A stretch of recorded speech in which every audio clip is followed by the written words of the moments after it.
A Supra Sementes, empresa de um grupo argentino, está surfando no avanço da cultura do milho aqui no Brasil. Com apenas um ano, a empresa já tenta se posicionar no top 3 deste setor. E olha que a disputa é grande. Quem conta os detalhes para a gente é o diretor editorial do AgFeed, Luiz Fernando Sá. Seja bem-vindo à nossa programação, meu caro. Um ótimo dia a você e uma ótima sexta-feira ao AgFeed. Bom dia, Gabriel. Bom dia a todos. Pois é, Gabriel, a gente tem falado bastante, né, desse fenômeno recente do agro, que é a arrancada do milho, né? A gente fala bastante de etanol de milho e com isso também do milho. Cultura já foi vista como uma espécie de coadjuvante da soja, mas tem se fortalecido, ganhado relevância nas estratégias e nas contas dos agricultores, né? E com isso espaço no campo. Para a gente ter uma ideia, há cerca de 20 anos o Brasil produzia em torno aí de 50 milhões de toneladas por ano de milho. Hoje estamos perto de 140 milhões. Isso acontece sobretudo por conta do crescimento da demanda para a nutrição animal, né? Então, para alimentar aí os nossos os bois, porcos, galinhas, que são produtos importantes aí da pauta brasileira do agronegócio. E também para moagem nas usinas de etanol, né, como a gente também tem conversado bastante. Bom, se o milho cresce, toda a cadeia dele se beneficia, né, a começar pelas sementes. Não por acaso, várias empresas têm investido aí para ampliar a sua produção, trazer novas tecnologias para o cultivo desse grão. É o caso dessa empresa argentina aí que você citou, a GDM. A GDM é uma gigante multinacional, a maior fornecedora de tecnologia para sementes de soja no Brasil. E nessa área de soja ela é uma player global importante. E só que nos últimos 2 anos, aí, vislumbrando esse crescimento do milho, ela fez movimentos para se posicionar também nesse segmento especificamente, que é um segmento que ela não tem uma tradição tão grande e que ela quer ocupar. Em 2024, ela adquiriu as operações de uma companhia que já atuava aqui no Brasil, a alemã KWS, montou uma estratégia para avançar nesse mercado. Dentro dessa estratégia, Gabriel, ela criou uma nova marca específica para o milho, que é essa Supra Sementes, e anunciou investimentos ali que podem chegar a 1 bilhão R$ 1 bilhão, no caso, né, ao longo de alguns anos, em pesquisa e desenvolvimento, e estabeleceu como meta atingir o top 3, né, das empresas desse mercado em um prazo de até 4 anos. Bom, passado esse primeiro ano, o movimento aí da GDM com a Supra Sementes deu os seus primeiros frutos. A empresa já atingiu 8% de participação no mercado brasileiro de sementes de milho, e segundo disse ao AgFeed o líder de milho da empresa, né, o Marcelo Salles, essa meta continua no foco.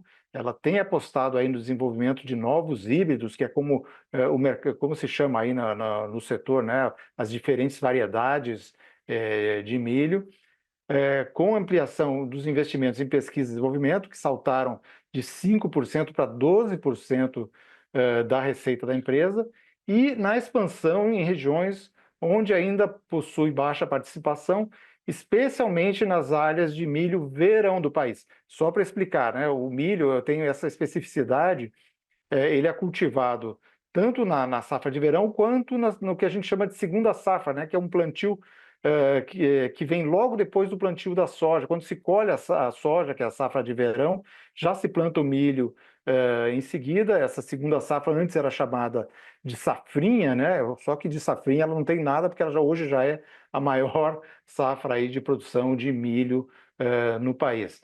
Bom, a presença nesse top 3, né, de acordo com o Salles, depende da empresa atingir cerca de 13% do share. Então, saltar de 8% para 13% do share, ela já entraria nesse top 3. Para avançar nesse sentido, ela tem aí aproveitado um momento de recuperação parcial desse mercado de milho verão, principalmente no sul do país, que sofreu bastante ali, né, anos atrás, com os impactos das enchentes que atingiram lá o Rio Grande do Sul, e o ano passado foi um ano de recuperação, e a Supra conseguiu se posicionar lá de uma forma eficiente. A retomada de área plantada por lá ajudou a impulsionar o setor aí na safra 2025-2026. Ontem a Conab, a Companhia Nacional de Abastecimento, né, divulgou dados aí sobre a cultura.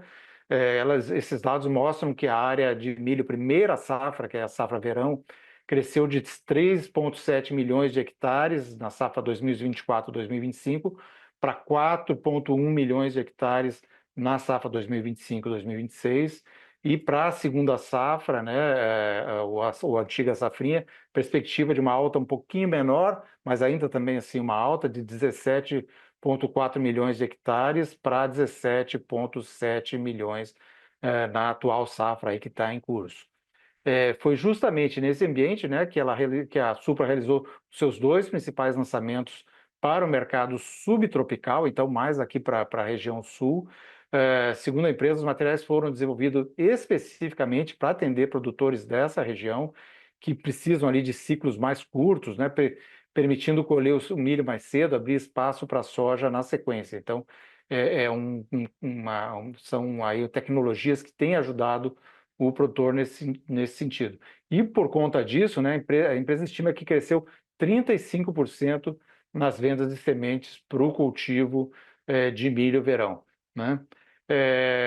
E agora, para a nova safra de verão que começa a ser plantada nos próximos meses, a empresa acredita que essa safra deverá trazer aí desafios maiores para os produtores, consequentemente para todas as empresas, né, que são fornecedoras deles.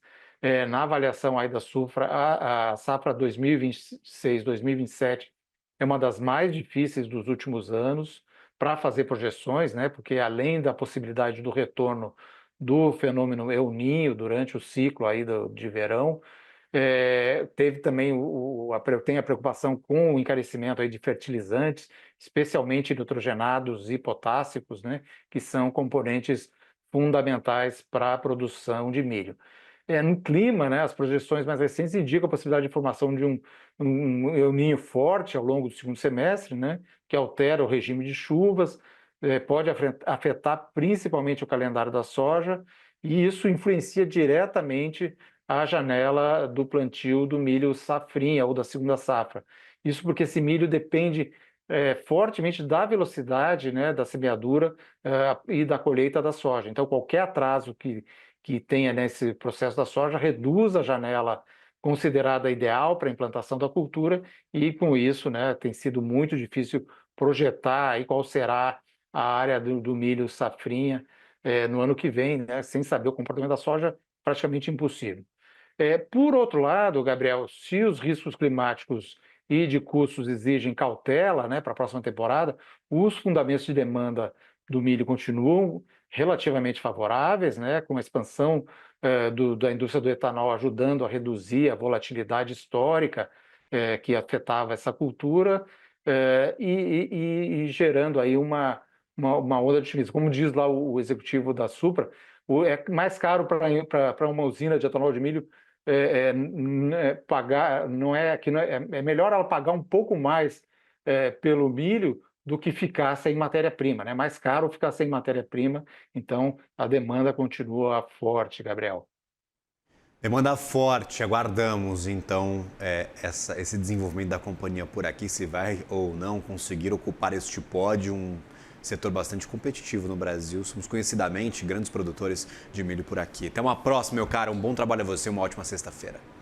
Obrigado, um ótimo fim de semana também para todos, né? Valeu.